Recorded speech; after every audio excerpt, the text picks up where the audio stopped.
It's a rematch.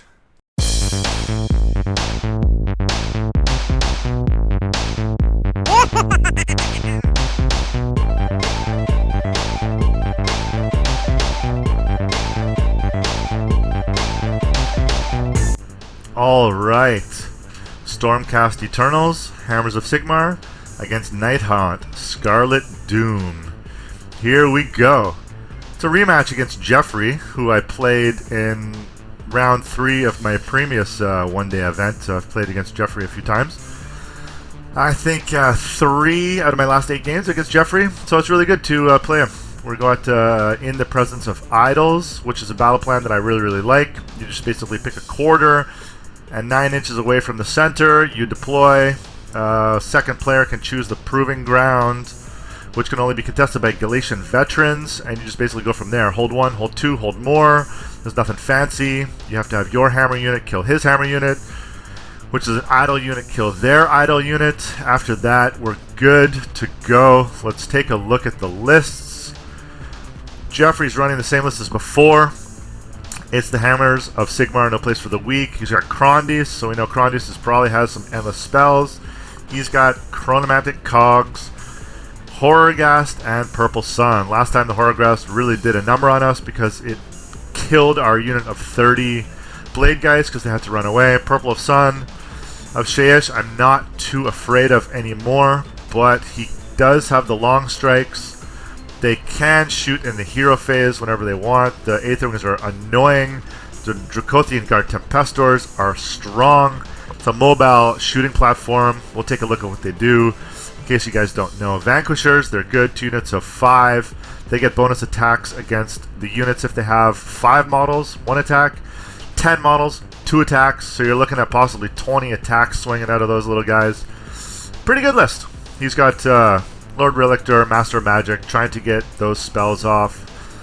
Battle Mage. There you go. Chain Lightning. It's good. But you know what? We have our Guardian of Souls.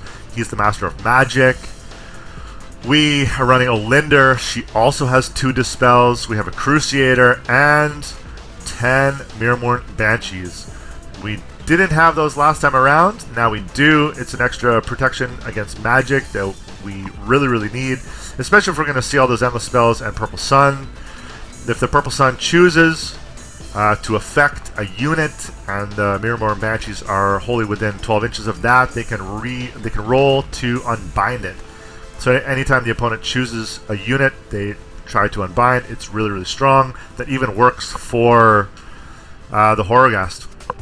I think 2 units of 20 Blade Guys Revenants in Scarlet Doom, especially as bounty hunters, is going to be staple across all lists. I like the Spirit Host, and this time I'm using Hex Race and the Dreadscythe Harridans. I've never used them before, so it's really nice to get the ladies out on the table. Alright, let's take a look at some photos. This is Jeffrey. Jeffrey's army. As you can see, I have no problem playing against Jeffrey and his army. It is beautiful. He actually took a presentation prize for this. It looks awesome. He goes around the event in his little tea trolley, and his army looks so nice. What a cool guy to play against. I'm just so happy that I got the opportunity. Even though I played him 3 times in 8 games, it's always good. Jeffrey, his list was less drops. He was 8 drops, I'm 10 drops, so Jeffrey got to choose first turn. Here's what our table looks like for setup.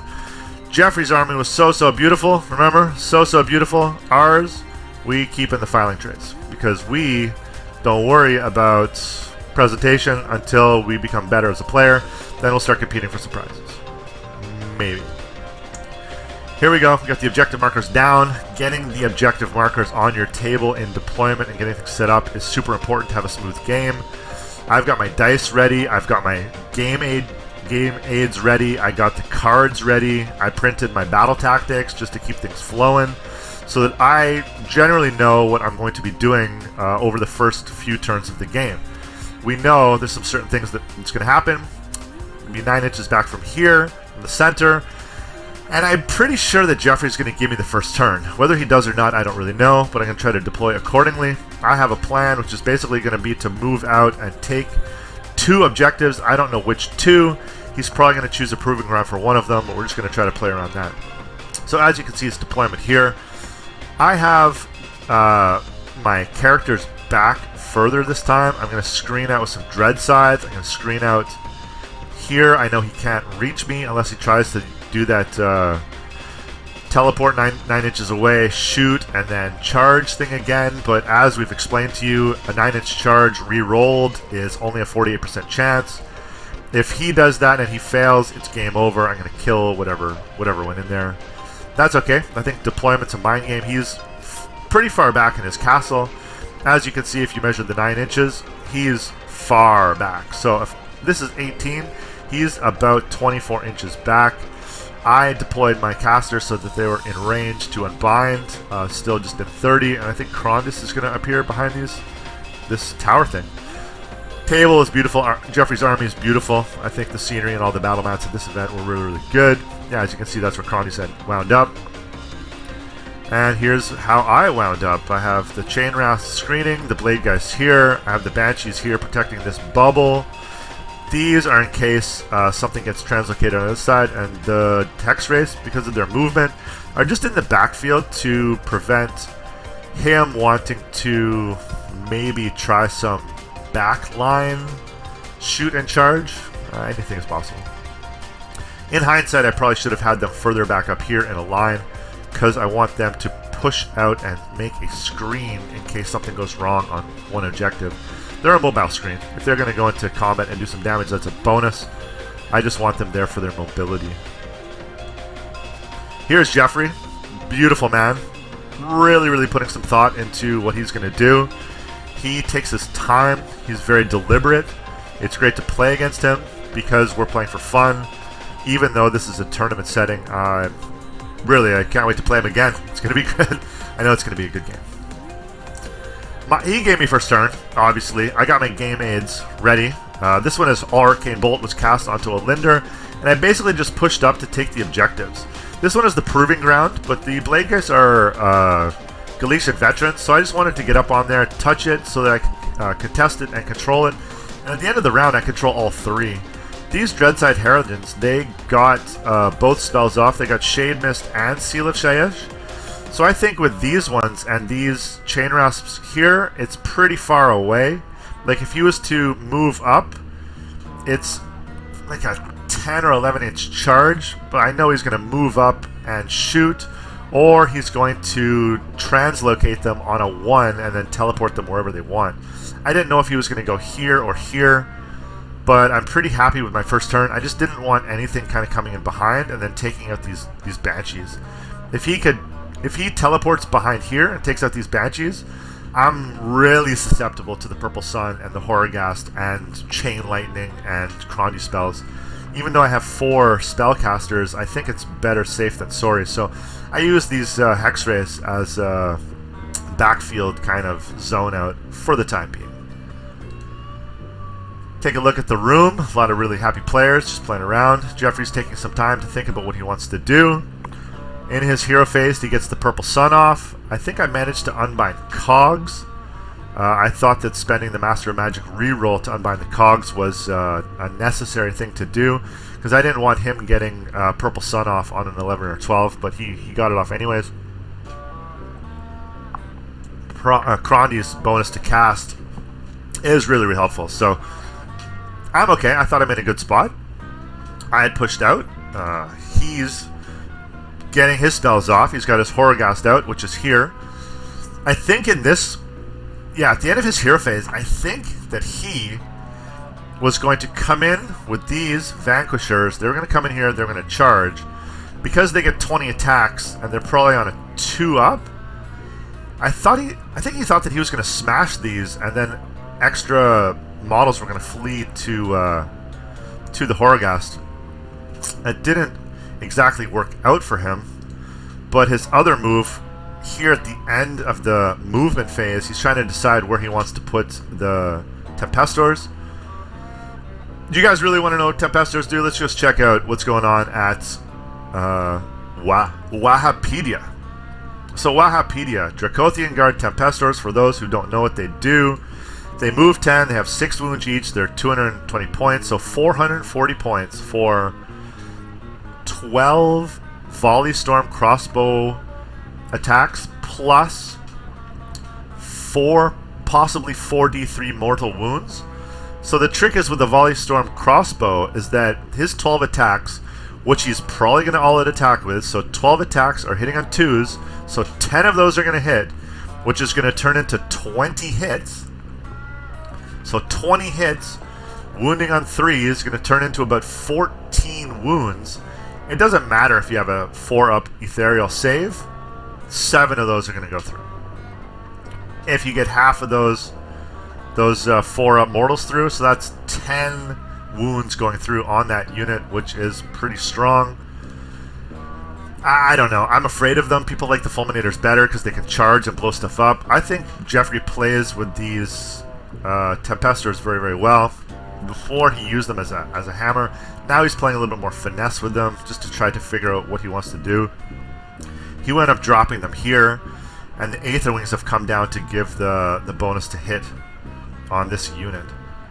It's a pretty strong play. I knew that I had this screen of Chain Rasps here to prevent him from kind of getting into my Bladegeist, but the output is so strong that he's able to shoot his long strikes into the Bladegeist in the hero phase and then into the shooting phase.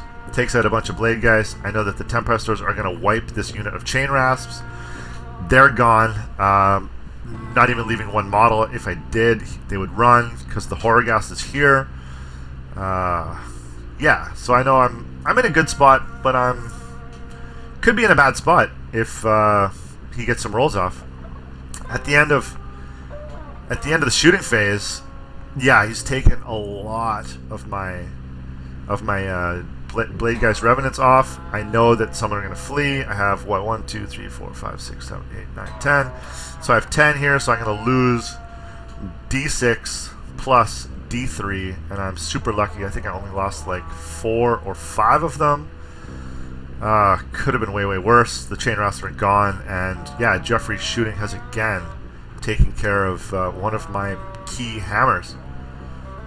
This flank, this objective is gone. So yeah, my turn 1, I chose against the odds. I took my 1, 2, 3. I got my 5 points. Jeffrey chose Draconis Destruction. You'll have to look up what that does, but I think he had to kill something with the Tempestors, and he did with the shooting, no problem. Into the charge phase. The Vanquishers charged the Dread Size.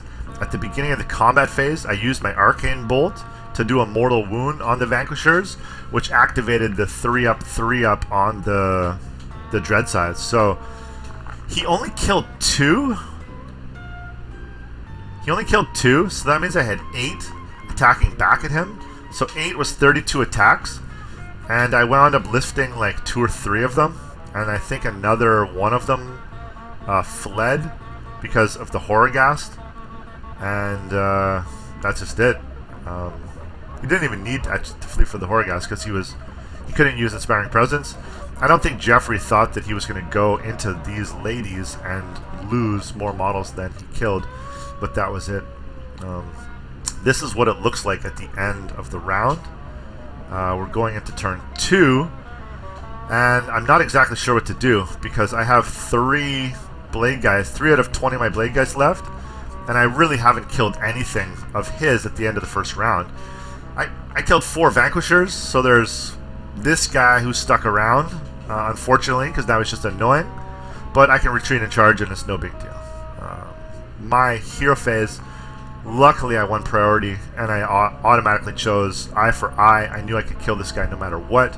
I just need to get some positioning and hopefully get into here, and I don't know, try to bring some models back from my Bladegeist unit. Turn 2, I managed to bring back like, 2 models? So I managed to get 2 Bladegeist back. I can't remember. Yeah, I think this is from the Guardian of Souls. 2, 3, 4, 5, 6, 7, 8. No, I got the full unit back. I think I used the Lady Olinder and she brought back 2 models. And then Guardian of Souls, I think I failed to cast.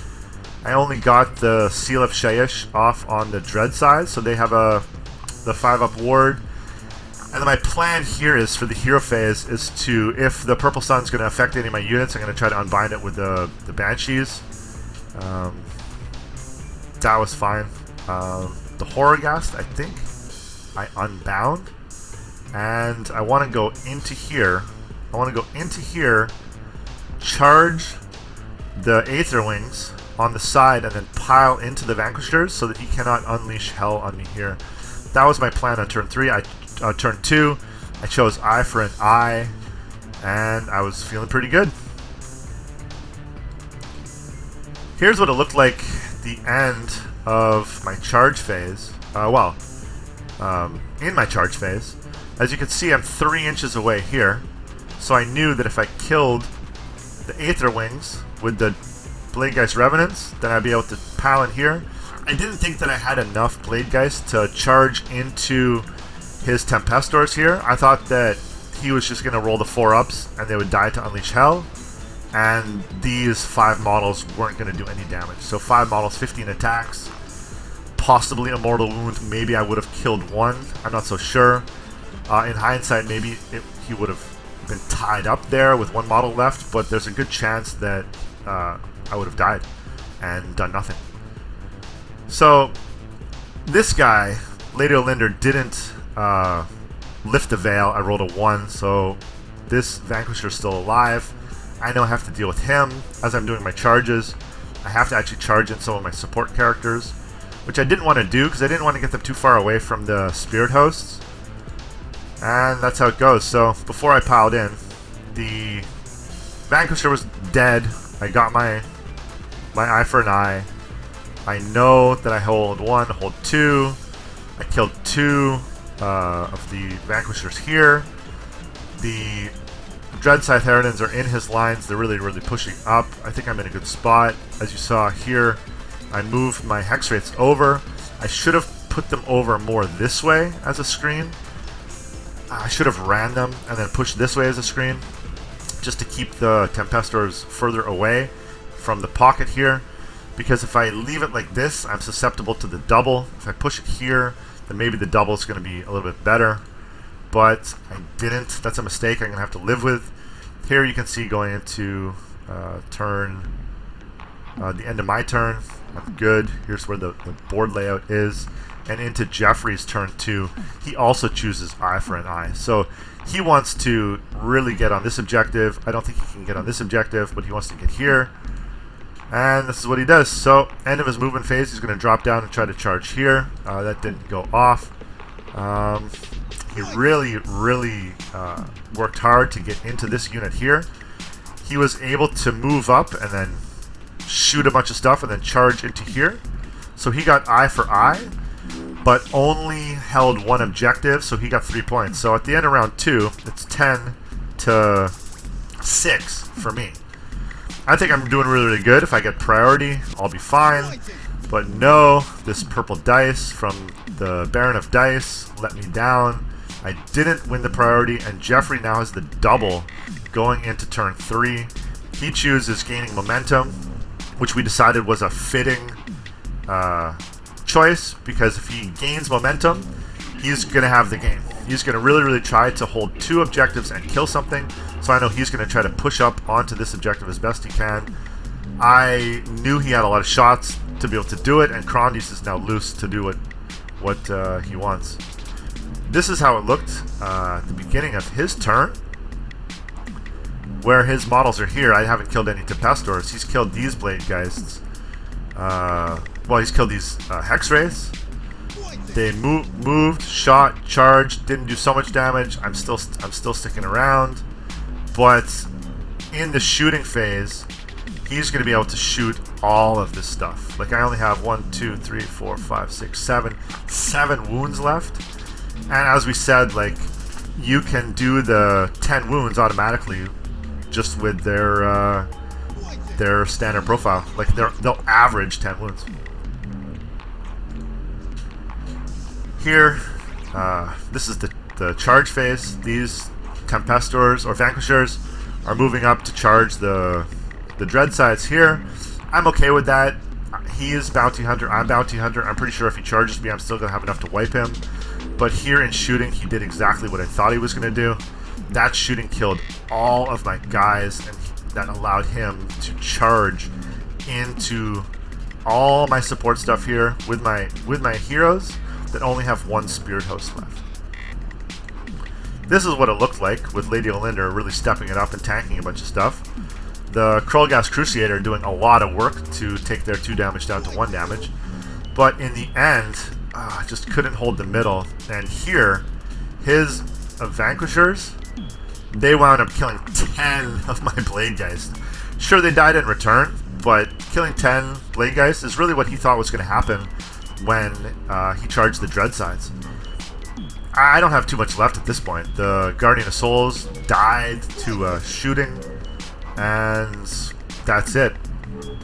My turn. 3. I didn't know exactly what I had to do, but I have too many models left. I chose Gaining Momentum because I didn't have anything else. Like, if these guys have to get over here, it was pretty far away to go.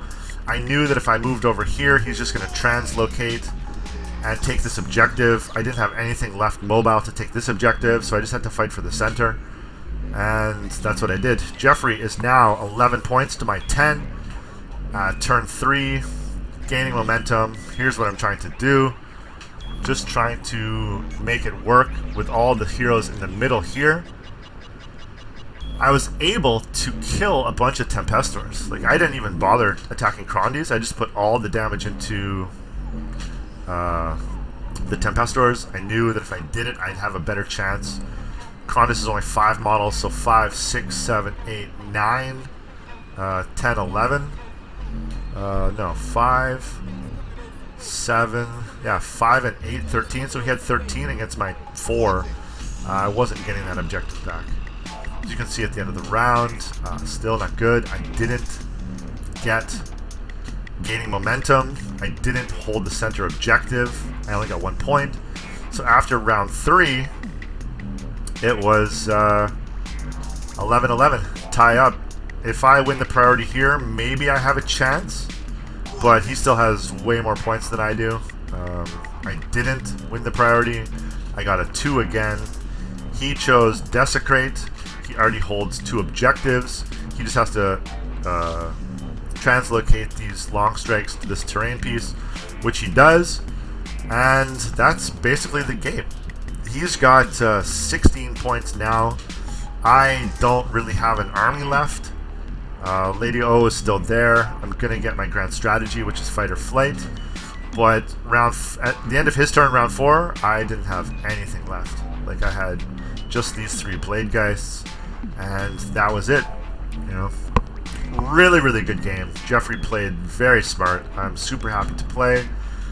In the future, I'll try to zone out over here.